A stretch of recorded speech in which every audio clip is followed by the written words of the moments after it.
আওয়ামী লীগ ছাড়া নির্বাচন হবে না, আওয়ামী লীগ বাদ দিয়ে কেউ নির্বাচন করতে পারবে না, কেউ ক্ষমতাও যেতে পারবে না।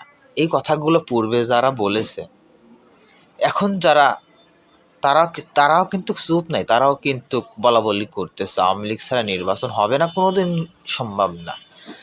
কিন্তু যখন আওয়ামী লীগ ছাড়া যখন নির্বাচনে যখন ঘোষণা দিয়ে দিল, তফসিল পেশ করা হলো, তারা কি বসে থাকবে? তারা বসে থাকবে না। আওয়ামী লীগের কর্মীরা বসে থাকবে না। তারা নেতারা যদি বাইরেও থাকে, তাদের কর্মীরা দেশে যারা আছে, তারা বিভিন্ন জায়গায় তারা বিভিন্নভাবে তারা